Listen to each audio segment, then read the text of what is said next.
Rakyat sengsara diperintah kerajaan PN.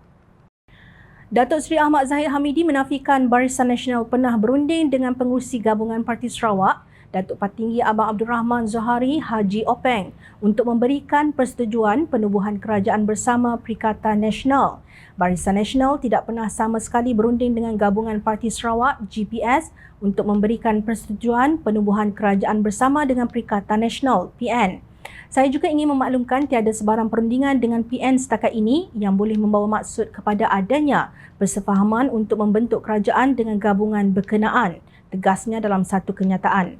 Ahmad Zahid juga mengingatkan komitmen kesemua ahli parlimen BN yang memenangi pilihan raya umum ke-15 bahawa mereka telah menandatangani akta janji dan memberi mandat kepada beliau selaku Presiden untuk menentukan apa-apa gabungan politik dalam penubuhan kerajaan. Sehubungan ini, mana-mana ahli parlimen yang melanggar arahan parti akan mengakibatkan pelepasan keahlian parti termasuk kerusi parlimen selaras dengan Undang-Undang Larangan Ahli Dewan Rakyat Bertukar Parti seperti yang termaktub di bawah Perkara 49A Perlembagaan Persekutuan, tegasnya. Terdahulu, Abang Johari berkata mereka bersetuju membentuk kerajaan persekutuan menerusi kerjasama dengan 3 lagi gabungan iaitu PN, BN dan Gabungan Rakyat Sabah GRS. Menurut beliau, keputusan membentuk kerajaan campuran itu dibuat demi mengukuhkan dan menstabilkan negara serta kesejahteraan rakyat. Abang Johari juga menegaskan GPS bersetuju pengurusi Perikatan Nasional Tan Sri Mahyadin Mat Yassin sebagai calon Perdana Menteri. Sementara itu, Mahyadin dilaporkan berkata pihaknya mempunyai sokongan yang mencukupi daripada parti dan beberapa ahli parlimen untuk membolehkan dirinya dilantik oleh Yang di-Pertuan Agong sebagai Perdana Menteri ke-10. Beliau berkata keyakinan itu diperoleh susulan pertemuan beliau dengan Abang Johari dan pengurusi Parti Gabungan Rakyat Sabah GRS Datuk Seri Haji Jinur. Pada 20 November 2022, Datuk Pengelola Bijaya Diraja Istana Negara, Datuk Seri Ahmad Fadil Syamsuddin mengeluarkan kenyataan bagi pihak Yang di-Pertuan Agong Sultan Abdullah Sultan Ahmad Shah. Dalam kenyataan tersebut, baginda mengingatkan bahawa negara memerlukan sebuah kerajaan yang stabil, berwibawa dan berintegriti untuk menjaga kemaslahatan rakyat dan memacu agenda kesejahteraan negara. Seri Paduka Baginda mengajak rakyat untuk bersama mendoakan semoga proses pembentukan kerajaan baru ini dipermudahkan dan berjalan lancar demi kepentingan dan kemakmuran negara menurut Istana Negara. Berdasarkan kenyataan tersebut, jelas bahawa Yang di-Pertuan Agong mahukan kerajaan yang melaksanakan tadbir urus baik agar stabil, berwibawa dan berintegriti.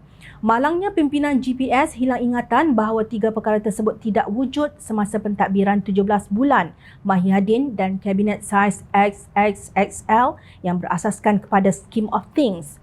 Negara huru-hara dengan perintah kawalan pergerakan yang panjang dan aktiviti ekonomi terjejas teruk, rakyat tertekan kerana hilang pekerjaan sehingga mengangkat bendera putih dan ratusan membunuh diri. Inflasi meningkat, nilai mata wang ringgit merudum berbanding dengan dolar Amerika dan pelabur melarikan diri. Kerajaan mengambil jalan mudah menyalahkan pandemik COVID-19 dan menggantung parlimen kerana takut berhadapan dengan persoalan berhubung perbelanjaannya oleh wakil rakyat pembangkang. Semua kesengsaraan rakyat itu tercatat dalam sejarah yang tidak akan dapat dinafikan. Kini, Perikatan Nasional yang mendapat 73 kerusi parlimen berbanding Pakatan Harapan yang mendapat 82 kerusi mahu diangkat sekali lagi menjadi kerajaan. Malah Mahyadin ketika mengulas kenyataan Ahmad Zahid yang menafikan berunding dengan PN atau GPS berkata, kalau ada antara lain ke ahli-ahli parlimen yang buat keputusan untuk sokong saya, itu hak ahli parlimen. Ini bersandarkan perlembagaan negara, katanya seperti dipetik Malaysia kini.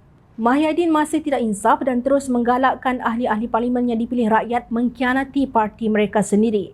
Anda mungkin tidak takut kepada ahli politik lawan dan rakyat, tapi takutlah kepada Allah Subhanahu Wa Taala. Di akhirat nanti Allah menghakimi. Di dunia ini rakyat sentiasa memerhati.